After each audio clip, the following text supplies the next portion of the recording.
So, show of hands, has anyone heard of USAA? Wow, okay. So simply put, we always start off with the mission. Our mission is a pretty interesting one given we're in financial services. We choose to be the provider of choice for the US military and their dependents. And our mission is pretty simple. We try to facilitate the financial security of every member. And so what does that mean? That means we're a bank, we're an insurance company. We provide investment vehicles. And we define that as financial security as a part of our mission. And so when you look at us as a whole, we look like many of you. When you start to decompose what we do, either from a technology basis or a product basis, we start to look drastically different. A week ago, I live in San Antonio, and we had roughly 20,000 homes hit by a major hailstorm. And instead of what insurance companies typically do, 28,000 people, as a part of USAA community, mobilized around getting the city of San Antonio back on its feet. And I've worked for a lot of companies. I worked for Cisco, Merrill Lynch. I've just never worked for as mission-driven of an organization as I do currently. So let's talk about mission. These 7 digits are pretty significant in many people's lives. This one happens to be my life, so I'm just gonna pick on some random person. You, sir. What do you think these 7 digits mean to me?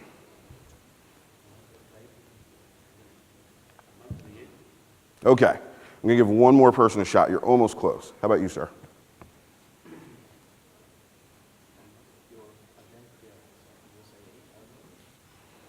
So I'm gonna tell you a story because this story is pivotal to the moonshot that I'm gonna challenge this entire room with. And I've not shared this story with anyone outside of family members and friends, so bear with me. So in 1999, my grandfather ran the largest printing business in the Northeast, owned by a minority, and he passed. And so it's really kind of tough to think about that year. But that second number, the first number, was the most pivotal. That was my credit score at the end of 1999 trying to save that business. And it was really tough for me to kind of rethink about all of the mistakes that I made and all of the missed opportunities to get advice from people because of my pride. I hadn't done anything wrong. I didn't drink my money away, didn't go on a massive vacation, didn't build up a bunch of debt. I tried to save a business. But if you think of yourself, or you think of all your friends and your families who may be in similar situations at some point in time in their life, think of how you would help them if they would simply ask. But I didn't. And why don't people ask these questions? Because as humans, we have a significant amount of pride in what we do and unfortunately what we're worth. And those are really hard conversations to have with strangers. And so I start this conversation off with, well, what are we here to talk about? We're here to talk about virtual assistants. And what a great opportunity for us to take this technology and apply it to situations that we've not thought in the past. And so we did a little experiment, and I'm speaking completely off the script right now. We did an experiment, and we asked members roughly 30 days ago, what conversations would they be willing to have with a person? And we compared it to the questions that they were asking our virtual assistant, and they were drastically different. When I asked, would you be willing to ask a random stranger on the phone how to fix your credit? They said no. But when we look at the questions that we don't have answers to, that's one that pops up often. How do I fix my credit? Many people tell us their credit scores in some of the messages that come over our interface. I'm broke. What do I do about it? Like, think of how powerful and how vulnerable that message is. I am broke and I don't know what to do.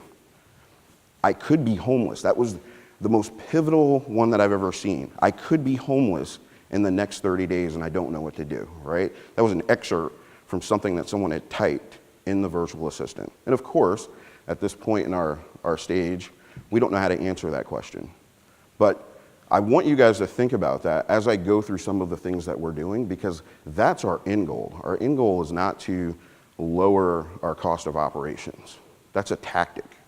That's how we pay for our investment in virtual assistant. That's how we justify what we do with that investment. Our end goal isn't full digital containment. Our end goal is exactly what our mission was when I started off this presentation, which is we have to facilitate the financial security of our members and their family. So let's go through the news. Everyone's seen this. LexisNexis, breaches, breaches, breaches. Home Depot, White House, Sony, JP Morgan, eBay. Luckily, we're not on that list. I don't want to be on this list. How do you gain confidence in your mobile applications? You have to secure them. And so in 2010, we started a journey. Sorry, I always forget. We started a journey on how do we take ourselves from what do members know to what do the members do, kind of a passive, like are you applying from the same device, are you logging in from the same computer, you're passive, what do they do? So what do the members have? The mobile device became a very personal device. We started to trust it, as many of you guys have trusted it, with two-factor authentication. And we landed in who the member is. And that brought us to biometrics. And we really couldn't do what we do with intelligent assistants without having intelligent authentication. I applaud Swedbank for putting the investment into delivering an IA on their public side. That was something we couldn't do. Couldn't figure out how to justify it. We couldn't get people to want to do this because the transactions, the gold that we were looking for were all on the private side. And so we had to really focus on how do we secure that digital boundary so that we could start to deploy a usable VA on the inside of the walls. And so this is where we started. We started off with face and voice, and that was a journey. First thing was, what were the legalities? Second thing was, can we make this thing work consistently on a device that we have very little control over, in environments that we can't control? Third thing, all the crazy questions came in. What happens if someone records my voice? What happens if someone takes a photo of me? What happens if someone kills me and they use my face to open it? I mean, we heard all of the questions. I'll share a story that I don't know if it's true or not, but I believe even one of our researchers tried to enroll a cadaver at the University of Texas. Don't know if there's any truth to that matter, but that is the rumor in the hallways. 2013, lots of research, lots of testing and learning, a lot of heartache and pain, but it wasn't because the market wasn't ready, it's because we weren't. We had no clue what it took to get this done. And actually the person who did a lot of the legwork, Rochelle Tiarina, is sitting in the left-hand side of the room. And so if there are any questions that can be answered, that would be the person to talk to. But it was really hard. I remember having a conversation with Rochelle at lunch, and it was about, you know, how some of us as executives make each other's jobs a little difficult. And it was really her job to get us to see that we should all do this. The security guys didn't trust half of the things that the technology guys were creating. The technology guys were like, listen, you want us to do what? Like, why do we have to do this? We don't have to do this for password. Why do we have to do this for face? So it was really a lot of herd cattling, as we call it in Texas. I'm actually from New York, but I'm starting to pick up the local colloquialisms. But it was really difficult to get the biometric pilot off the ground for no other reason than internal politics. And I don't know if anyone's going to go on the record and say that, but I will. The pilot begins, and I think I was one of the first people to download the app. And I got to tell you, it was kind of one of these awe-inspiring things. I'm like, wait, if I blink and I say something, this is going to open up. And so remember, in 2013, this was prior to Touch ID. We had a combination of password and PIN. So you'd log into the device, put your password in, and then you could set up a 4-digit PIN A lot of times people still go back to the 4-digit PIN out of convenience. I bite my fingers, and so when Touch ID doesn't work because I've taken a chunk of skin off of my finger by accident, I can't use Touch ID, so I go back to my PIN. But the facial recognition had this like almost dogmatic following.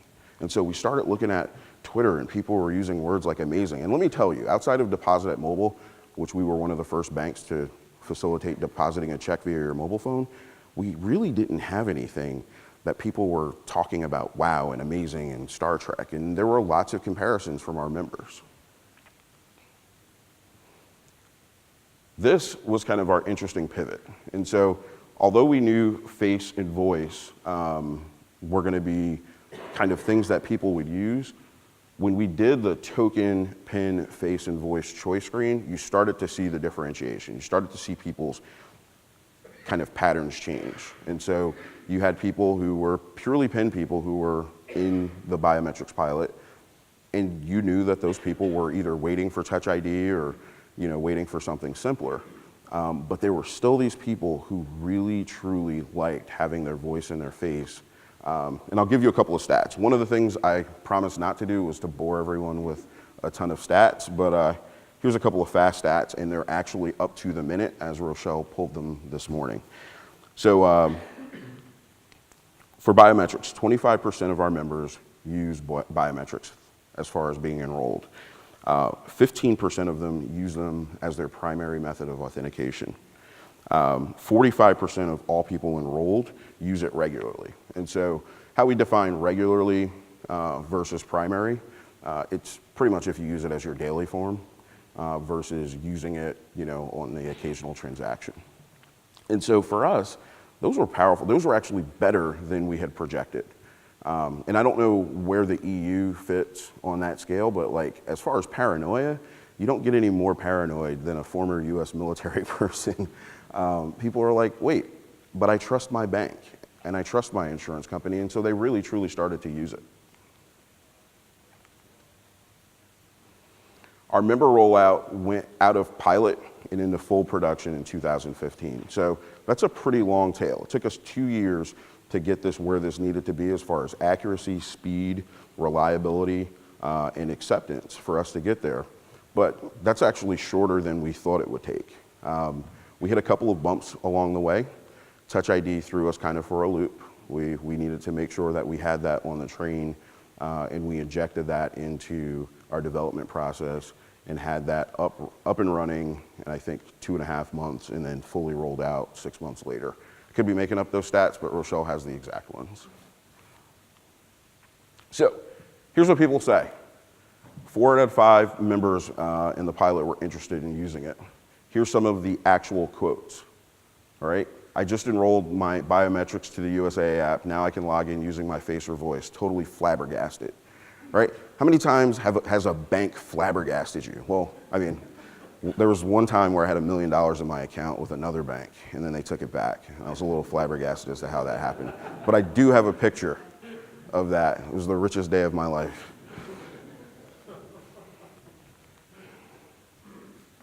And I'm kind of skipping through the notional slides. We introduced Touch ID. May 2015 was our major release. Minor tweaks like entering a landscape mode. No one ever thought of that. Like, are you really going to use your phone like this to log in? But people asked for it, and so we built it. And so we talk about this conference, and we talk about the combination of both, because without taking that journey, we couldn't get to where we are. And this gets back to what I started off with our Moonshot. We deployed a conversational interface 2 years ago via mobile. And that really changed the way we looked at delivering customer care, multiple aspects of delivering customer care. And so the entanglement between your intelligent authentication and your intelligent assistant does not become apparent until you have deployed both simultaneously and you have actually integrated them.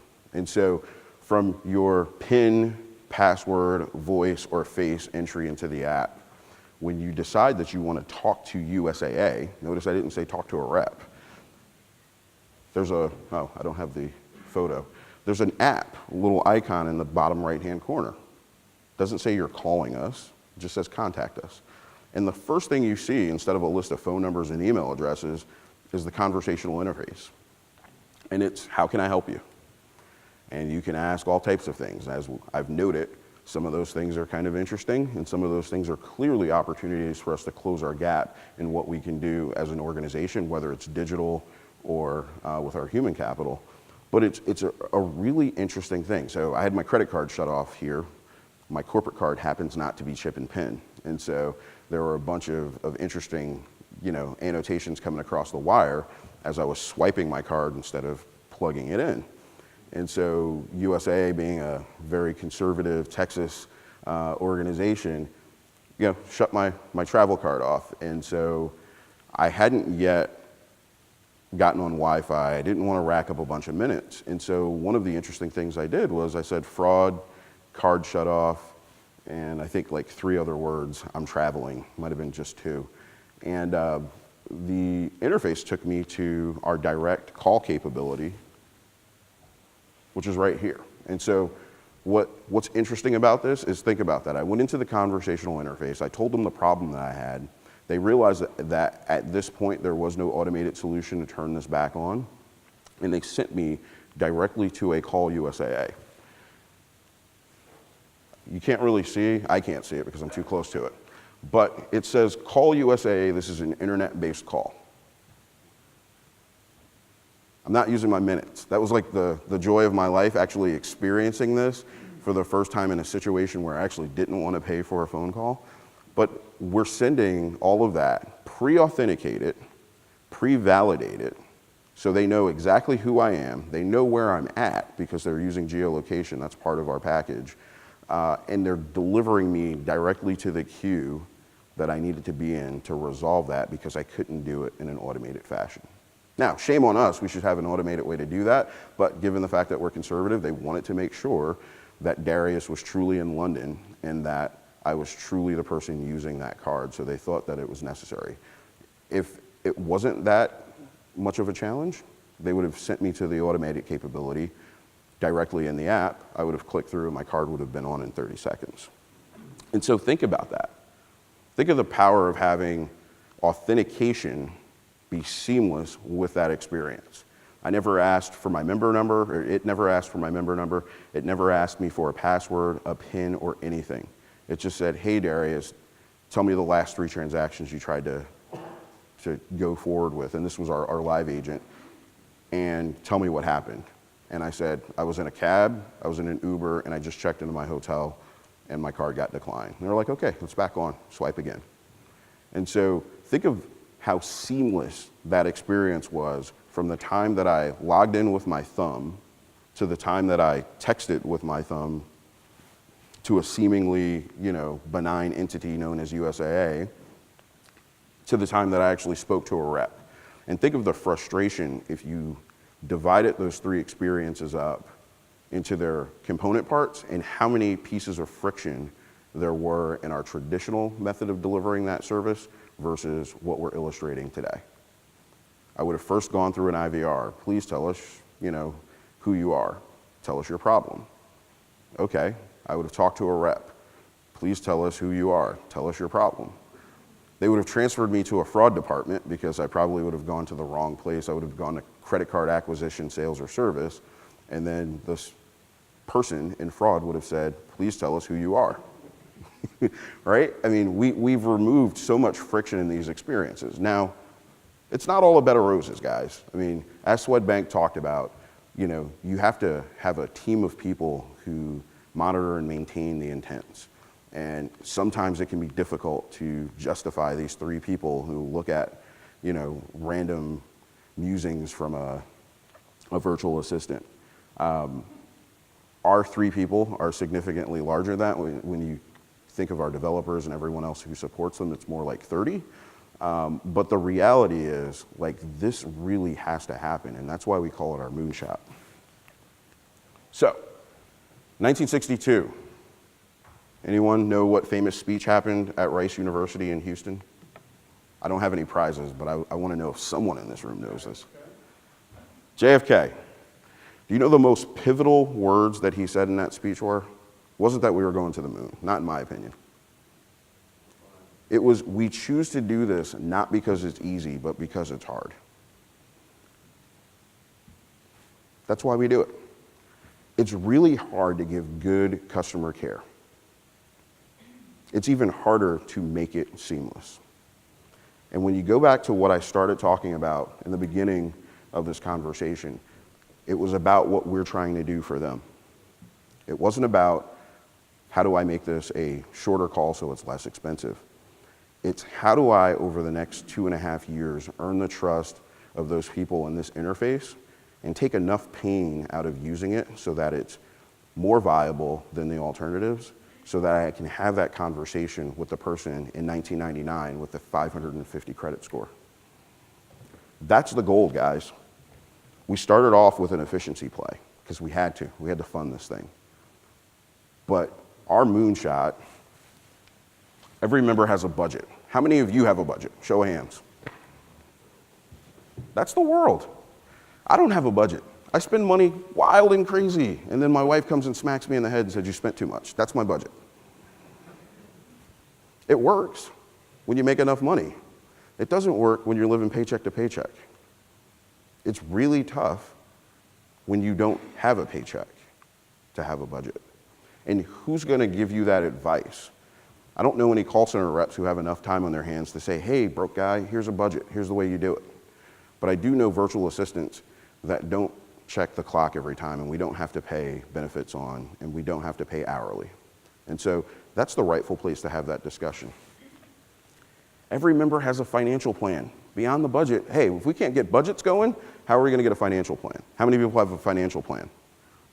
That's the weird thing. I actually have a financial plan and I have no budget. And then the last piece, consistent user experience regardless of UI. Is Wally in the room? I clapped for you yesterday. That's why. Gone are the days where we're going to have to, or where we're going to produce user experiences per user interface. All of you have to demand that we stop this. I know some of the vendors and partners in the room get a little nervous when I start preaching about that, but why would you create a conversational text interface that didn't have extreme similarities or were not identical to the voice capabilities that you were delivering? It doesn't make sense. Like Siri, you may not type the exact same thing that you say, but it's pretty similar. And the intent of what you want it to put into that input field is the same, and what you're asking to do is the same. Hey Siri, what's the square root of X? Versus Siri, what's the square root of X? I mean, it's the same thing. And so, as an industry, we have a lot to do here. One of the reasons why this is expensive is because we manage two different teams. We have one team that is solely focused on developing the VA. We have another team solely focused on developing the IVR. We have another team solely focused on our whole cognitive computing program. And they all have the exact same purpose. And so part of it is technology maturity, some of it's organizational maturity. And so my commitment this year within our organization is to take care of the organizational maturity. My challenge to the industry, every single one of you, whether you're a customer or a vendor, is to start to think about the things that you can do with this technology and start taking away the barriers to delivery. Some of those barriers of delivery I've already talked about. Some of them I don't even understand. When we start talking about Frank, I was really excited about Frank, I just don't understand how it works. So I'm gonna spend some more time with Wally at some point in the day or some point in the near future to understand those capabilities. But I think we have a responsibility in this room, as did the early pioneers of web banking and web everything. We have a responsibility in this room to push each other. We have a responsibility in this room to share what it is that's working and what it is that's not, because there's not enough room for differentiation yet. And I think all said and done, as with every other digital property that's been developed, there's only gonna be so many ways to skin this cat, and we're all gonna have our special sauce. So my moonshot is, I wanna give advice. I wanna tell people how to do budgets. I wanna tell people, one of the questions that I wanna be able to answer, and I think someone illustrated it yesterday, is, am I over budget? Think of how complex that answer is. Well, what do you mean by over budget? Like, what part of your budget? talking about your car budget? You're talking about your food budget? You're talking about the budget in aggregate? Let's start with aggregate. That is still a hard question. Someone told me the hardest question to answer in Google is, who was president the year John F. Kennedy was born?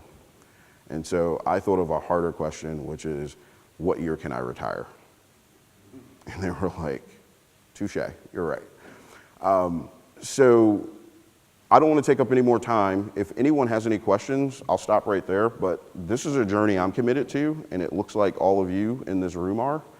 And I'd really like to focus on how we can make this easier for each other, how we can share best practices, and quite honestly, how we can change people's lives. Because outside of the web itself, this is one of the few technologies that I see that will actually change the way people work with us as organizations. Any questions?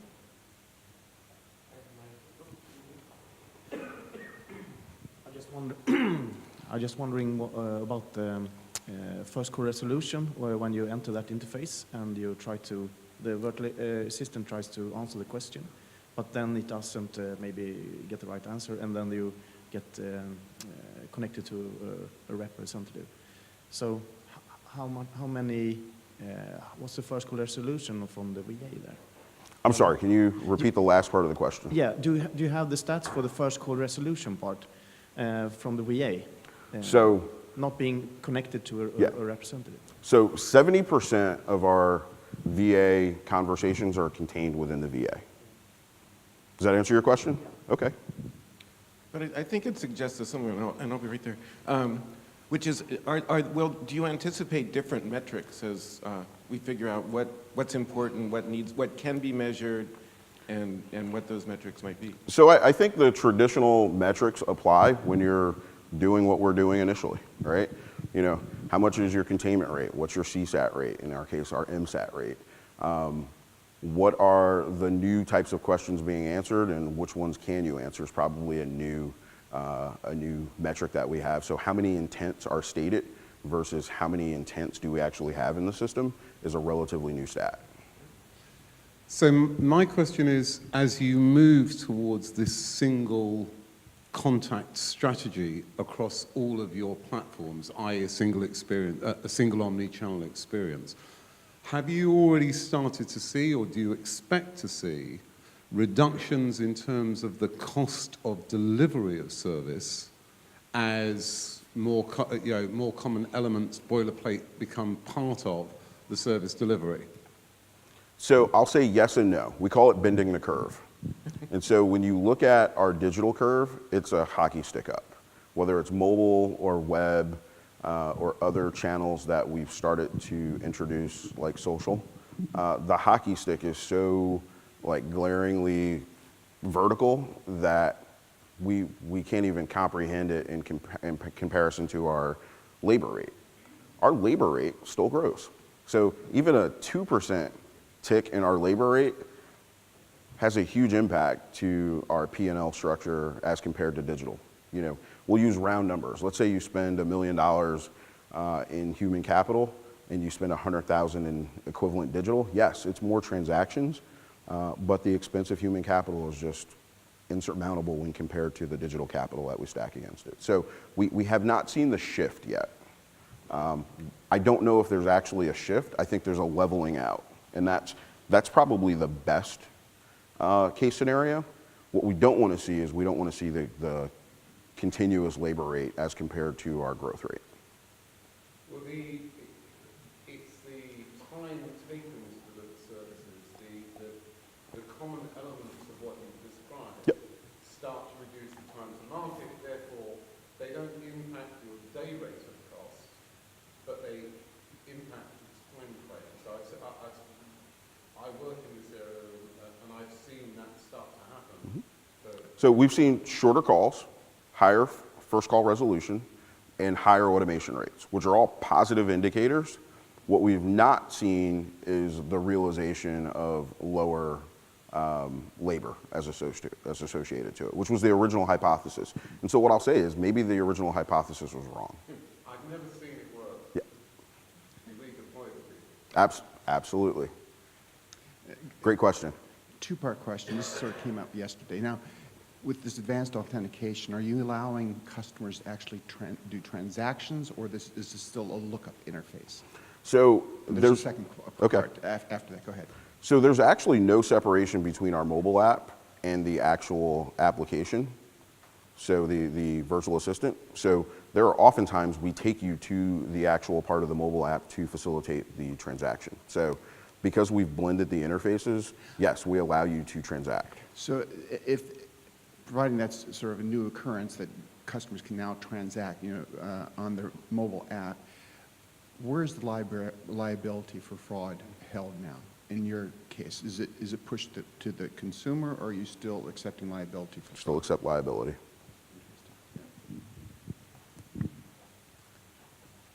Creaky knees here. Interesting story.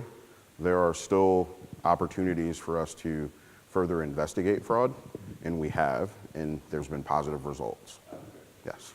Hey, Darrius, quick question. Now that you've made it so easy for people to identify themselves, do you find a higher level of contact, not in the contact center, but in the interface, in terms of people taking care of those low-level transactions, balance, maybe even transfer, but those sorts of things? Do you see more people using the app than you did before? Absolutely. So if you look, and we have a slide, I just didn't think to put it in this deck.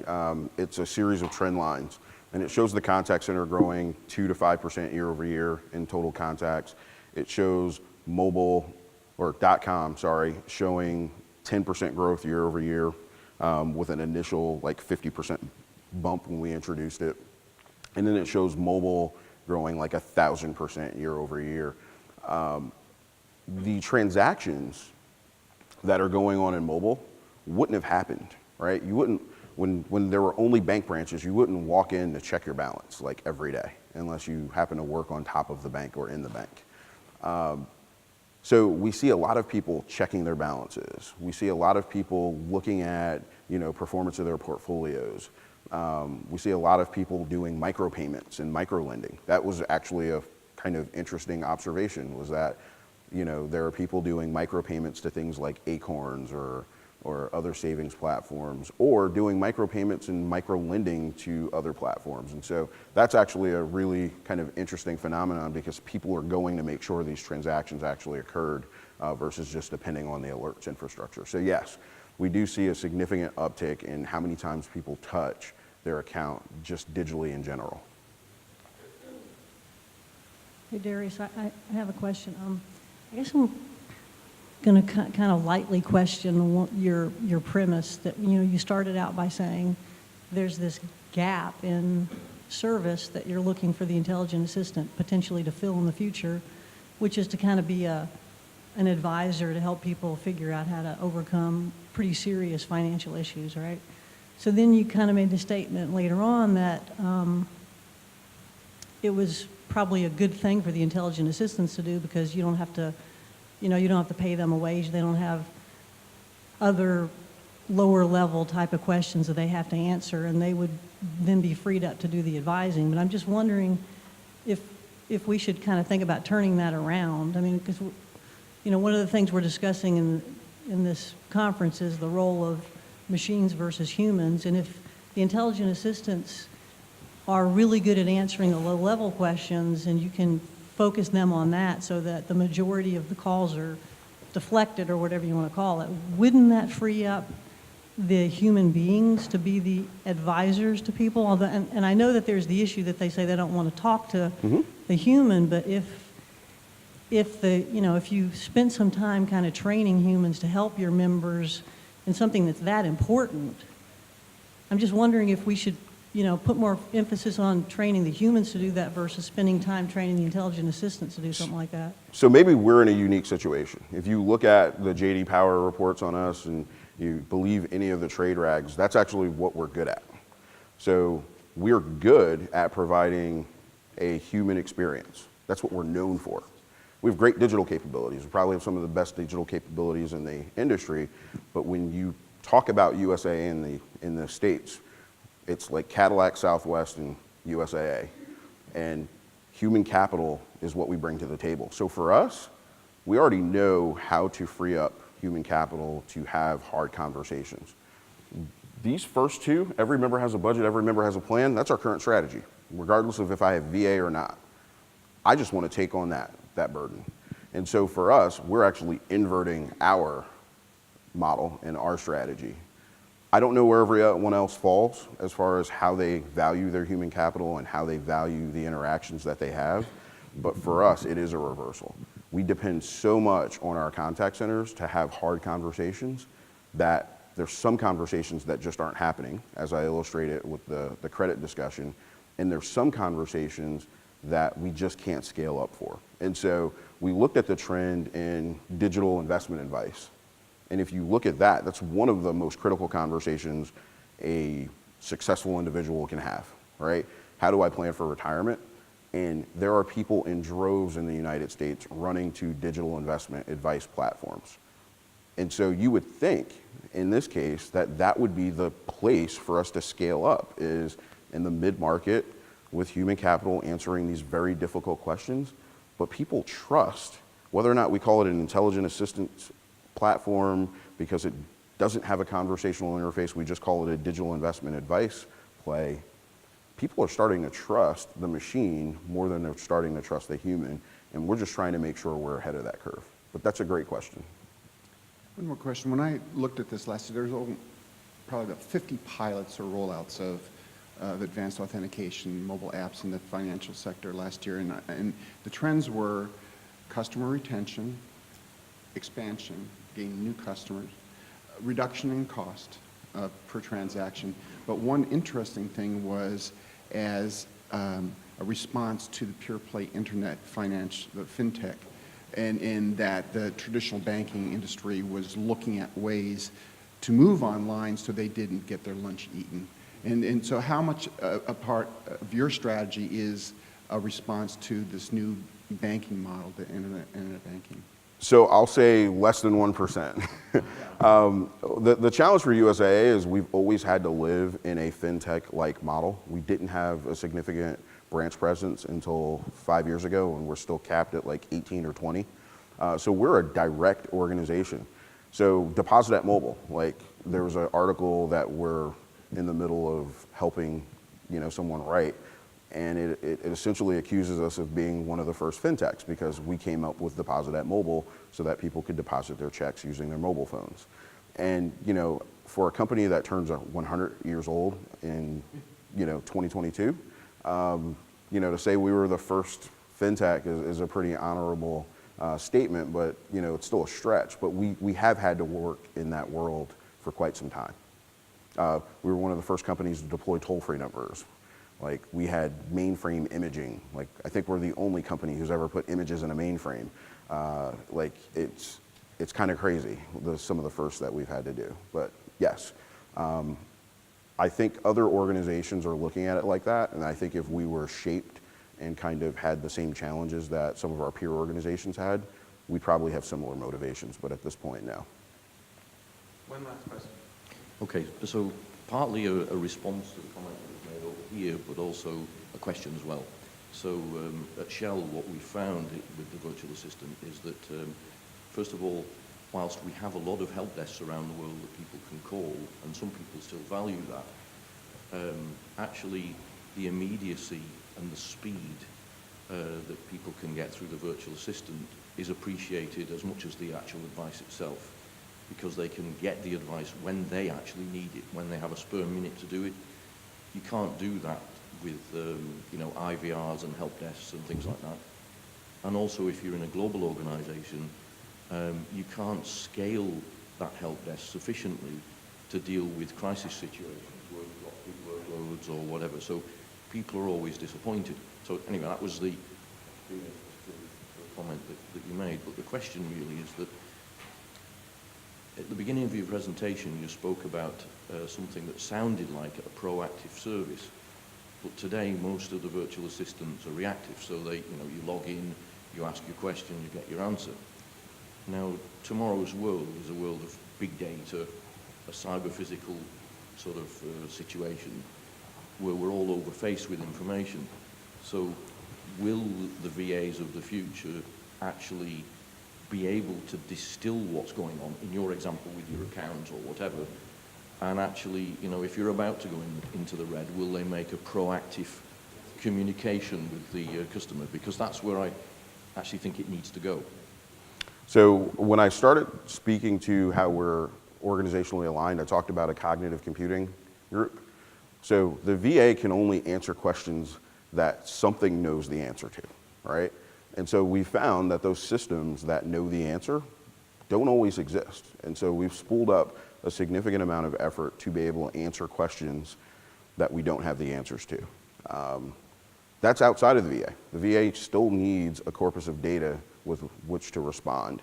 A couple of months ago, we created a dynamic narrative program for several parts of our lines of business with a company called Narrative Science.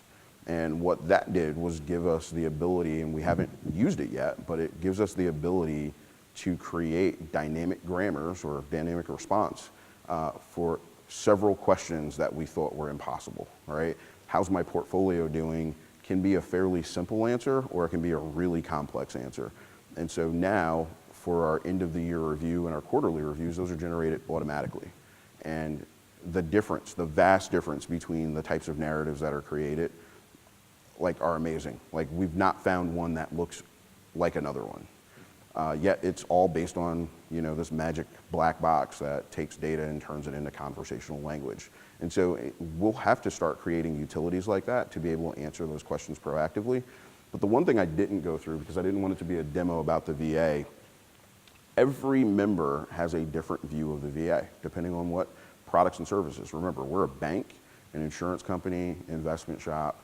And so if you only have a bank product, we're only going to ask you proactively about bank solutions. We're not cross-selling or anything yet, but we are focused on making sure that the VA is responsive to what you would be asking questions about, given the current status of your account. So we have to stop now, but I want to take the Moonshot challenge seriously and keep this group together, play some sort of curator role. And I'm thinking there's something along the lines of a Slack instance or something where we can, because one of the things I noticed yesterday and here again today is that we're raising a lot of questions that we don't know the answers to right now, and that we need a place to share, you know, where we're taking this collectively. So I'm going to figure this out. We're going to step up to perhaps creating sort of a community from this group to start answering these. But I want to thank Darrius for kicking this thing off. Thank you, Dan.